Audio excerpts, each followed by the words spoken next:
wonderful afternoon to you and welcome to the program Money Talk. On Money Talk today, we will be looking at federal government diversification agenda. We'll be focusing on harnessing economic opportunities through strategic investment in the aviation sector. How can Nigeria generate the needed revenue from the aviation sector with dearth of infrastructure in Nigeria airports?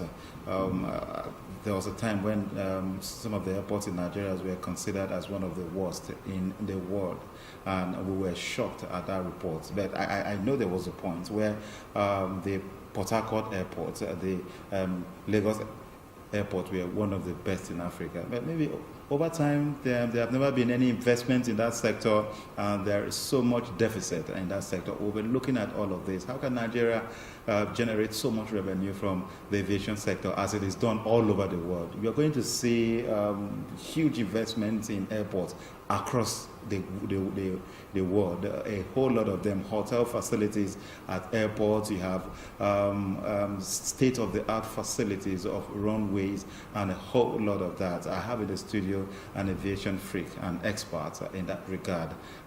Dr. Godike, welcome to our program this afternoon. You're always giving me new name every day. I am simply Godike. Okay, Godike, you're welcome to the program this afternoon. Thank you, my dear. All right. My dear viewer, please welcome. Okay, so we did the part one of this interview like 2 weeks ago. Yeah. We had intention of putting the part two last week, but busy schedules could not allow us to go ahead with it. The good thing is that we're here in the studio and we will be picking up from where we stopped. We stopped exactly at infrastructure. What kind of facilities do we need to have in our airports that we attract that foreign direct investment and will give us the much dollars that we are looking for? And Mr. Godike will be talking about all of this. Now, there are several infrastructures in the airports. A whole lot of them. A whole lot of them.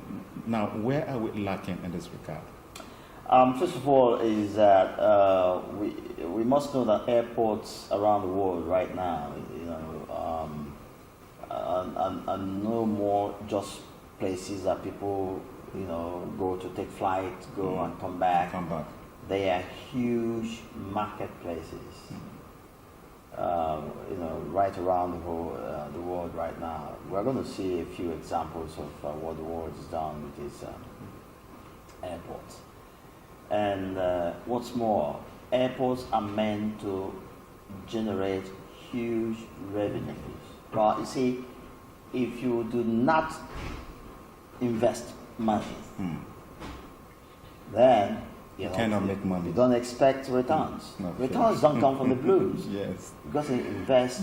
So it's really not too pleasant to think that we've come this far as a nation and we've earned so much petrodollars as a nation, and we are still at the level that we are, infrastructurally speaking, especially now that we're focused on airports, with our airports.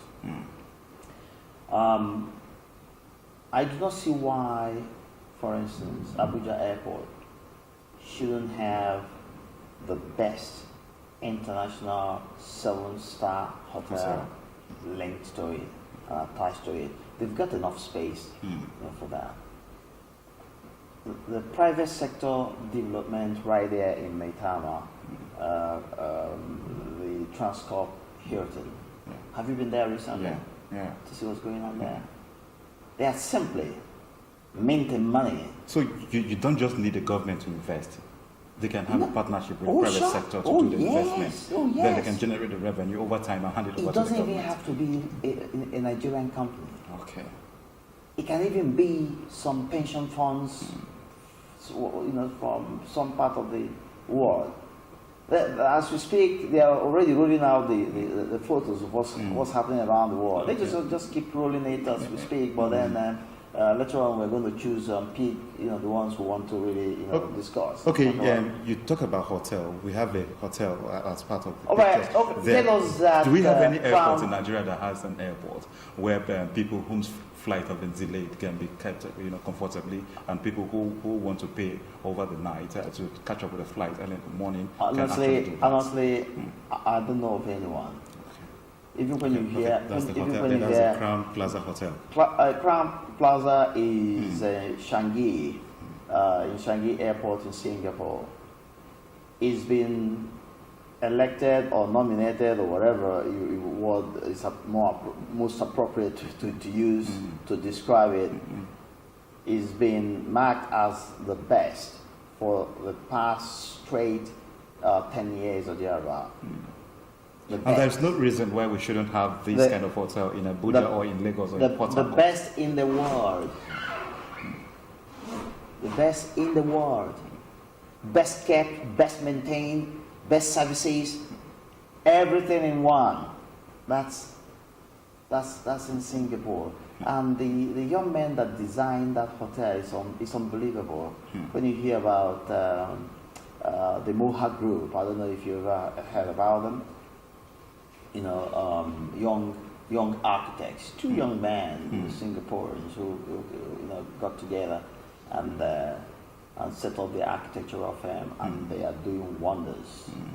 So this is one of their jobs, and it's right there in the airport. As a matter of fact, there's no reason most of our first-hand foreign visitors that come into this nation, there's no reason they should be in a hurry to leave our airport and come into the city. Yeah, they can just walk into the hotels and pay the dollars, and government is generating revenue from there. And with all the conveniences, with the rail track, picking you up straight from the hotel lobby and taking you to your terminal where you're going to board, depending on where you're going and which of the terminals that will be taking you. Those that don't want to go via train, you have taxis, beautiful ones right there waiting for you, and then you're just too comfortable to leave the environment.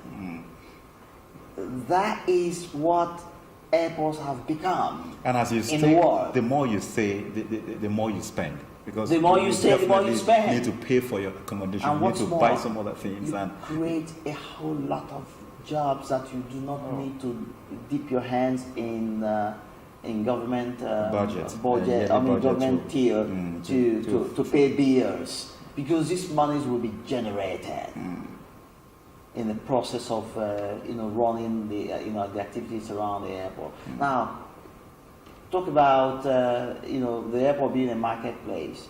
You've got things like eateries where you find all kinds of food, different types for different people of the world, and people just come in. The first thing they want to do is have a good meal, and they pick and choose. Is it the African dish? Is it the Nigerian dish? Okay, that they want that's to the do? Food court and shops. That's the food court. Halifax. Would you believe that is part of an airport? That this is in Canada.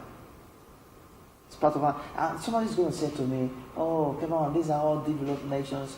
I don't want to ever hear this sort of thing. When you say these are developed nations, who is holding us from developing? And you made a critical point that the finances is not necessarily needed from the government, no. From the private sector who can invest in and then recoup on the investment and hand it over to the government. Two major things they require of us to make our laws serious. Show that our laws are in existence, that they have teeth, can bite, are willing to bite, and will bite when they find anyone doing the wrong thing. Yes.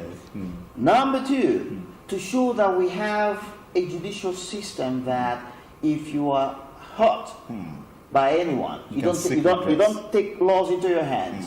You go to the judicial system there, and in a very short time, a fair judgment is delivered.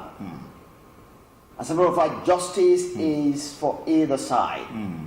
You present your case well, give your evidence, show that this wrong has been done, the judge's hands are tied. He or she must tell the truth in judgment, because all the facts are before the judge. So there's really no room for this hanky-panky that we are accused of doing. These are the things keeping us down. These are the reason serious-minded investors are very wary of bringing in their money. So we must take a look at all these critical areas of our lives, fix them, and this is one, for instance. Sorry to break what I'm saying to you. Take a look at this on the screen. The solar panels. This is in Kochi, India. Somebody's going to get confused in a moment, saying, "Oh, Kochi is in Japan." Yes, we have another city called Kochi in Japan, but this one is the one in India, in a state that is known as Kerala. Kerala state in southwestern India. That's where you have another Kochi. And you have the entire airport. You have the entire airport. If you can have that picture again, you have the entire. Take us back to the Kochi one that you showed a moment ago. Let's complete the conversation. Okay, you have the entire airport. Powered by solar. You don't need the conventional electricity. The first one in this entire globe called world. The first one to be fully powered by solar energy. Who has more solar power than Nigeria? Even at this moment, high density of sun. Even at this moment, the intensity of sun that we are having in Abuja can give us all the power that will power up the entire Nigeria. But here is an airport, completely and fully powered by solar. Gabriel, are you saying as a country? Who says we can't do this as a country?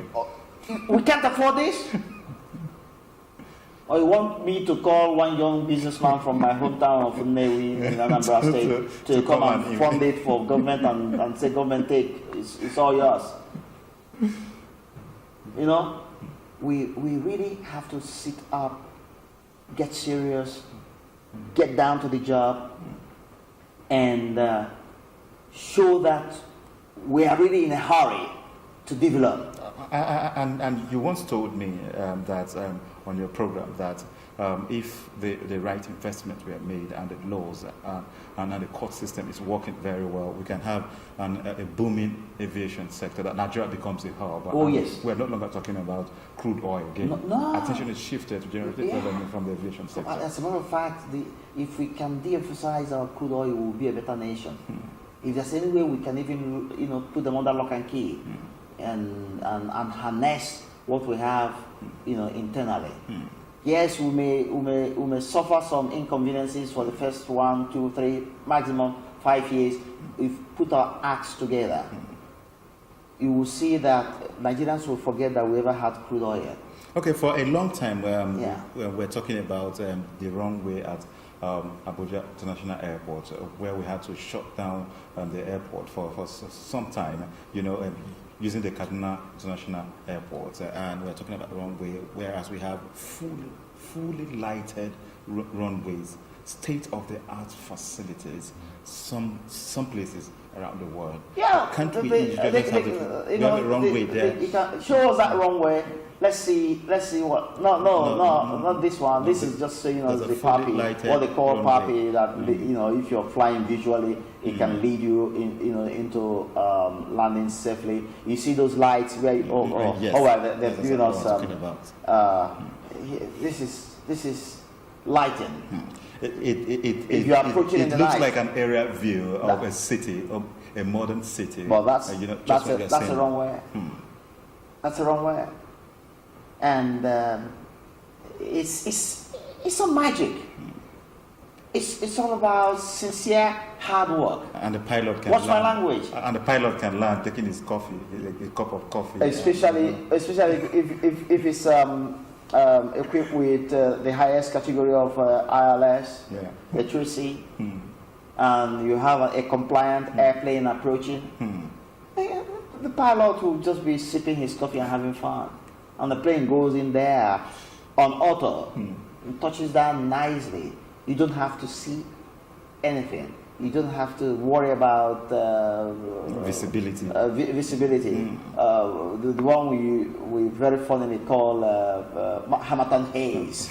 When I hear that word, I marvel. Hamilton Haze, and so we're advised to keep our planes on the ground, don't fly. And I shudder and I wonder, why do we joke this way? And that sector is crippled for the number of hours. Let's say 6-12, or even a full day because of haze. Oh yes, a whole lot of business will be grounded when these planes don't fly. Whereas you can get something like that runway, that full lighted runway. Look at the environment of this is a control tower in Changi. This is a control tower in Changi Airport in Singapore, and it's not a big deal. We have our own control tower here, but take a look at the environment. Take a look at the greenery.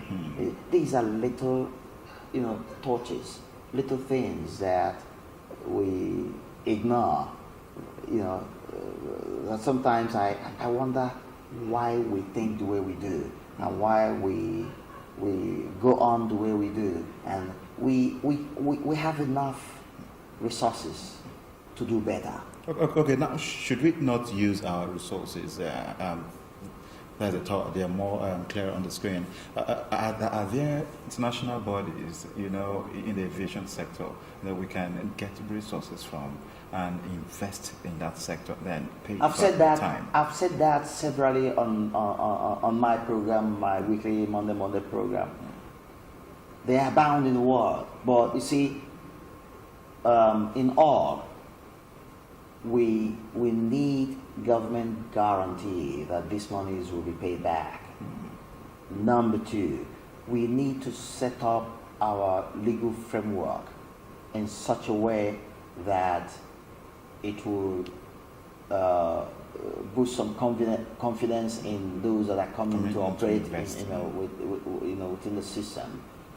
Like I said to you before, the biggest headache of most people who want to come into dump huge sums of money in investment in this place is uncertainty of our legal system. That is the biggest headache. If, for instance, you go to any of these Western countries, like the United States of America, France, or any of, as a matter of fact, I'm taking it too far away. Let's compare across our border Africa. there, Western border there. Yes. In Benin Republic. I beat my hand on my chest to say, I have tested it, and I can say what I'm about to say to you. If the government of Benin Republic in any way misbehaves, and you take them to court in their own country, which I have done once successfully. As a matter of fact, the government went on up till Supreme Court. I still got judgment, and I still got paid. True, I am telling you about my personal experience in that sister, small, very small, smaller than a state in Nigeria, sister West African nation, just across the border from Lagos. The policing, the legal system, everything is direct and prompt. I mean, I had the airport's authority do something wrong when this was in 1995, 96. I had the port authority did something wrong with some goods that I imported through that port, and I took them on. And when I went to their own version of our MPA, they call them Sobeman. The official I met there said, "Listen, we can explain why this happened, but if you're not satisfied, go to court." And secretaries. You won't believe it. The court of the first instance lasted only 2 months. Only 2 months, and I was done, and I had judgment, and I was awarded huge sums of money. And of course, he went on to appeal. The appeal still, stood his ground. And he went up to Supreme Court. He went up to Supreme Court. And you still got judgment. I still got judgment, and I got paid. Okay, and now as we round up, time is not longer our friend. Yes. We have just a minute to go now. Yes. And if you want to talk about how much of money we will need to invest in Nigerian airport by estimate, what would the government be looking at? No, I can't. I'll be speculating. It's too huge. It's huge, and I'll be speculating. I'll rather recommend that if we really want to take a look, at that area of investment, we must do the paperwork, pick and choose what we want to do, and then evaluate them. Put a figure to the sincere ones, put a sincere figure to the evaluation, and begin to seek how this funding will take place. Right. But remember, fundamentally, we need to create confidence in the minds of those who are coming in to invest, to understand that should anything go wrong, they have the legal system available to give them justice. Okay. People are always scared of dumping huge sums of money in this environment because they say you will spend 5 years in court. Okay, all right. Thank you so much. A whole lot there, and there's a critical point. Ensuring that the laws are working, and when you go against the law, you get punished. And when promptly, and when an investor invests his money and anything happens, he can get justice anywhere, and that brings the confidence into the investors who will come in to invest whatever amount of money we want to invest to deal with the debt of infrastructure we have in the aviation sector and generate the revenue, and we wouldn't have to talk about the crude oil again. So much revenue will be coming from the aviation sector. Thank you so much, Kodiki, for coming on the program again to shed more light on this issue. Thank you so much for being part of the program too, and the conversation continues. You can interact with us on our social media handles, and we will continue the interaction after here. Thank you so much for being our guest on the program today. That's where we'll call it a wrap up for today. We'll be here again Tuesday, same time, same station. I am Gabriel. Good afternoon.